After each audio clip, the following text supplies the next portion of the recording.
Sveiki. Šiandien pasigilinsim į Google Analytics.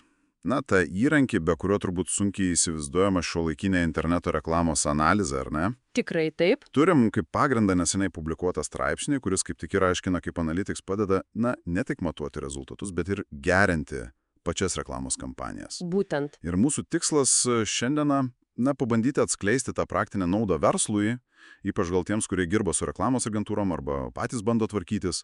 Tai kaipgi tas Analytics padeda suprast, ar ta reklama tikrai veikia? Na, čia ir yra esmė. Google Analytics leidžia pamatyti ne tik tuos, sausus skaičius, bet ir kaip reklama tiesiogiai realiai veikia verslo rezultatus. Sakyčiau, tai kaip rentgenas jūsų visai rinkodarai internete. Ir Google Ads sujungimui. Kodėl čia taip svarbu? Gal galit plačiau? Oi, čia tai kertinis akmuo, tiesą sakant. Šitas sujungimas yra, fundamentalus. Jis leidžia matyti visą tą kelionę. Žmogus paspaudžiant Google Ads reklamos, ane? Taip. Ateina į svetainę. Taip. Ir Analytics tada jau fiksuoja, ką jis ten veikia. Ar daro tai, ko mes tikimės, pavyzdžiui, perka, ar ten formą pildo, gal skambina. Tai tos vadinamos konversijos. Būtent, konversijos. O be šito sujungimo mes matom tik dalį paveikslo. Gal matom paspaudimus, bet nežinom, kas po jų įvyko. Supratau. O svarbiausia, šitas sujungimas leidžia suprasti, kurie raktažodžiai, kurios kampanijos atneša tą realią naudą, o kurios gal tik paspaudimus generuoja. Duomenys optimizavimui.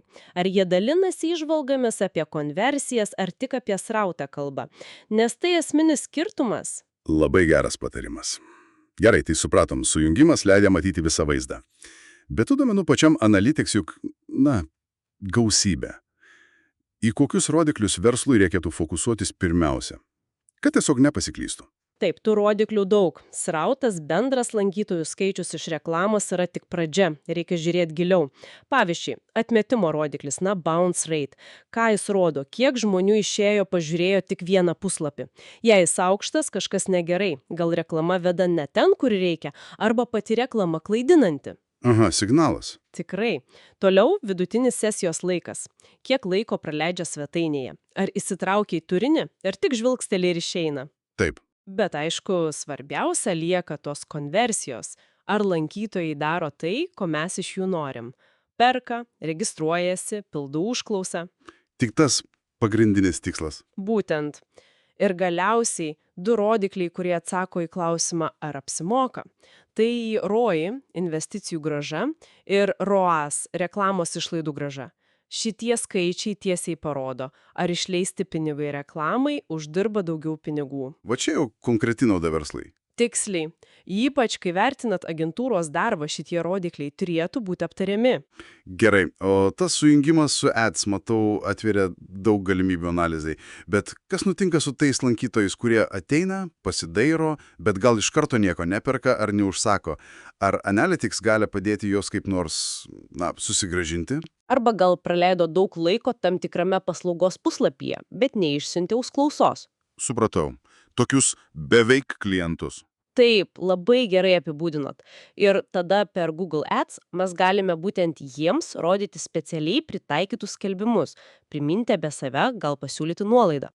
Gudriai. Tai labai efektyvu, nes kreipiamės į jau susidomėjusią auditoriją. Ji šiltesnė, tai ne šiaip masinė reklama, o protingas būdas tuos beveik klientus paversti tikrais klientais. Ir vėlgi, grįžtant prie agentūrių. Taip, vėlgi verta pasidomėti, kokias remarketingo strategijas, remdamasi Analytics duomenimis, taikom jūsų agentūra. Ar jie segmentuoja tą auditoriją, pavyzdžiui, rodyti vienokią reklamą tiems, kas buvo krepšėlyje, kitokią, kas skaitė apie paslaugą, ar tiesiog rodo tą pačią bendrą reklamą visiems, kas apsilankė, nes tai irgi lemia efektyvumą. Tikrai svarbu. O kalbant apie pačias konversijas. Kodėl taip akcentuojama, kad svarbu jas ne tik sekti, bet ir teisingai nusistatyti pačius tikslus Analytics sistemoje?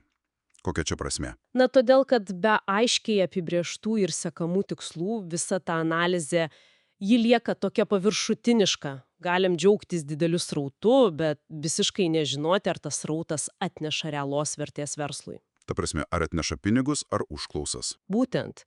Tikslų sėkimas leidžia suprasti, kurios konkrečios kampanijos, kurie raktažodžiai, gal net konkretų skelbimo tekstai veikia geriausiai ir generuoja tuos vertingus veiksmus - pirkimus, registracijas, skambučius. Tai čia pagrindas sprendimams? Taip, tai yra pagrindas sprendimams, kurie grįsti duomenimis, o ne kažkokia nuojauta ar spėlionėm.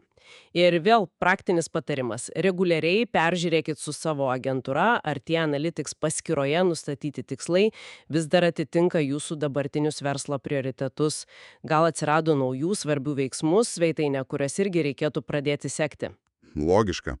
Straipsnėje dar trumpai užsimenama apie prognozuojamąją analitiką. Skamba, sudėtingai gal šiek tiek. Gal galit trumpai paaiškinti, kuo tai gali būti naudinga verslui? Paprastai tariant, tai yra Google Analytics bandymas remiantis tais sukauptais istoriniais duomenimis nuspėti ateitį. Nuspėti ateitį? Įdomiai. Pavyzdžiui, kokia tikimybė, kad tam tikro vartotojų segmento lankytojai pirks per artimiausias, tarkim, 7 dienas. Arba kokia tikimybė, kad jie nustos lankytis svetainėje. Ir kam to reikia? Tai gali padėti planuoti biudžetą. Ypač prieš kokius nors didelius išpardavimus ar sezoninius pikus. Leidžia būti žingsniu priekyje, optimizuoti išlaidas proaktyviai. Supratau. Kol kas tai dar tokia besivystantis sritis, bet potencialas tikrai didžiulis, ypač gal didesniems verslams, turintiems daug duomenų. Tai apibendrinant mūsų pokalbį, akivaizdu, kad Google Analytics yra kur kas daugiau nei paprastas lankytojų skaitliukas. Tikrai ne tik skaitliukas. Tai strateginis partneris, sakyčiau, kuris padeda suprasti reklamos efektyvumą, protingai skirstyti biudžetą ir, svarbiausia, priimti pagristus sprendimus. Nuo tų pagrindinių rodiklių kaip srautas ar konversijos iki net bandymų prognozuoti ateitį. Viskas tam, kad tos investicijos į reklamą atsipirktų su kaupu. Visiškai teisingai. Ir gal pabaigai tokie mintis pamastymai. Mes daugiausia kalbėjome apie tuos kiekybinius duomenis - paspaudimus, konversijas, pinigus, ROI, ROAS. Taip. Bet Analytics rodo ir daug kokybinių signalų apie vartotojų elgseną. Pavyzdžiui, kokie populiariausi keliai svetainėje, kuriuose puslapiuose lankytojai galbūt užstringa, praleido daug laiko, bet nieko nedaro, arba kiek laiko skiria konkrečiam turiniui skaityti. Įgumus kampas. Tai va, klausimas pamastymui būtų, kaip šitą kokybinę informaciją galima panaudoti ne tik reklamai optimizuoti, bet ir gerinti pačią kliento patirtį svetainėje. Gal reikia kažką keisti dizaine, tekstuose, navigacijoje, tai jau atveria duris į platesnius tyrinėjimus ir svetainės tobulinimą.